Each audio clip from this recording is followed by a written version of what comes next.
And then the second quarter, we call it self-awareness of who you are, the power you have inside. See, there's two things about humans, and this could be a takeaway, I'm not sure, but I want these young people to get this. There are two things about life. You want to survive in this life, and you want to succeed in life. Right. That applies to every human being on the planet. We want to survive and we want to succeed. Yeah. And anytime we're going through change, we want to do what? Survive and succeed. Now, the thing about success is for the individual to define what success means to them and not be influenced by the external and measuring up. You have to go inside and do some soul searching, some mining on the inside to define what success means to you. So in this first quarter condition, and in the second quarter, we call it self-awareness, the power of who you are. The third quarter, we call it servant leadership, selfless, becoming selfless. And then the fourth quarter, is legacy. Because by the time you're in the fourth quarter, if you've ever been to a 4-quarter game, that clock is ticking down. Right. And it's coming to an end. Yeah. We don't know when that is, but we know life comes to an end. Yeah. And in our data, in the workshops we've done, I'm getting too excited here. In the workshops we've done, we've had too many people who experienced just this conversation say, damn, I wish I had learned that back then. Yeah.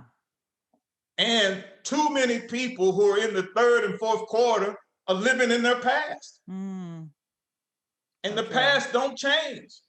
Right. The only thing changes your present and future. So if you're stuck in the past, you're neglecting your presence and your future. Yeah. For the young people.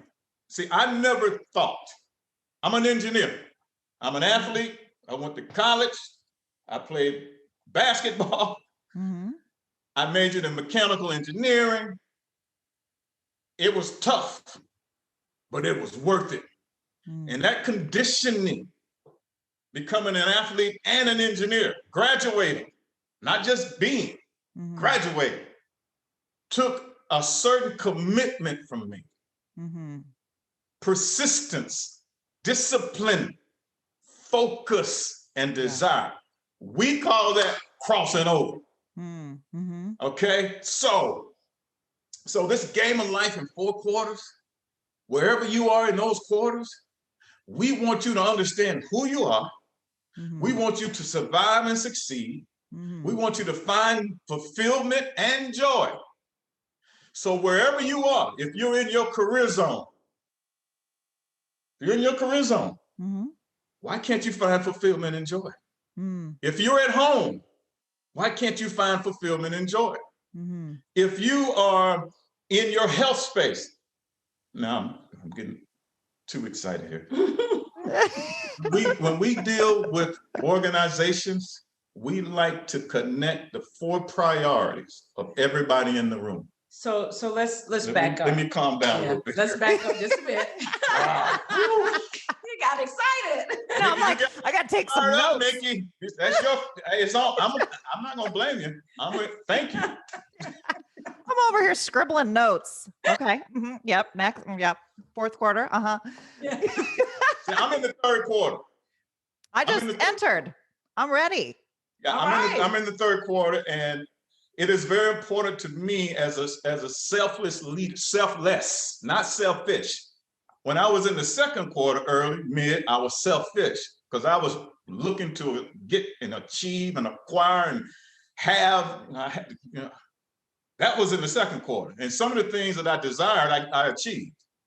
Right. But as time allowed me, and as I was blessed to get over into the third quarter, having experienced all the things that I experienced in the second quarter, I married my beautiful bride in the second quarter.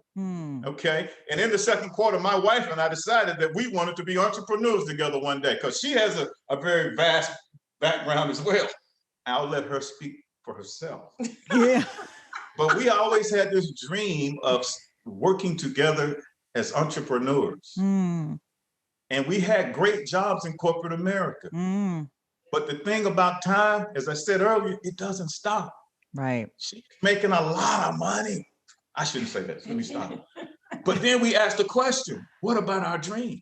Yeah. Are we going to pursue it? Or are we going to be like many we facilitated to get far down that timeline and look back and say, I wish I could have, should have.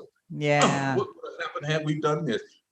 What would have happened if I had become the disassembly tech that found all the damage all the time when I had that opportunity? What would have, let me stop. Go ahead.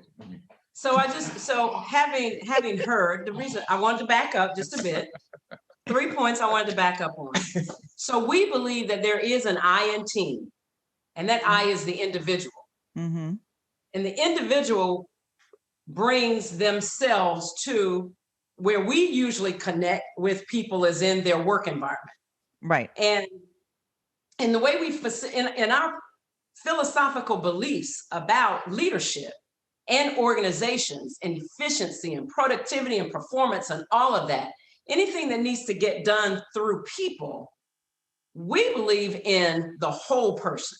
And in order to get a group of individuals operating as a team, if you think about it, we don't come to a workplace saying, I'm ready to go join a team.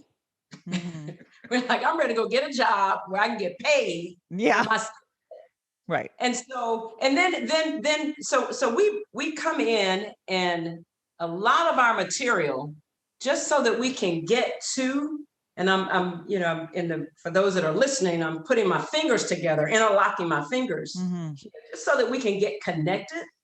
We have to take a press pause, and we believe in bringing the whole person to the table, not negating the whole person and only talking about what it is that you do while you're here. And so with that, in the game of life, looking at individuals being a leader of their own life and the functional roles that they serve, we have found in the many, many, many workshops that we've done, speaking with people, it's very open. There's a lot of somewhat personal, where you talk about what your dreams and desires are. Yeah. That lets down a lot of barriers. People get to know really who we really are, but more importantly, as the individual in that setting, you're getting faced with some things that you perhaps would not have expected to in this environment. But it's about, how can I be a leader in my functional role? And do I fully understand the bigger picture of how my role fits into the things that we do?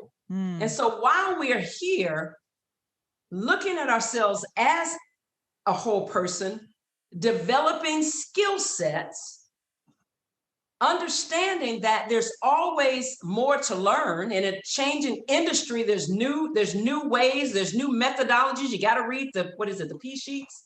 The P sheets, you got to read. There's new vehicles, new technologies. Yeah. So learning is always in play. And we're using our skills and layering on them to continue to be that professional, whatever our role is in that environment.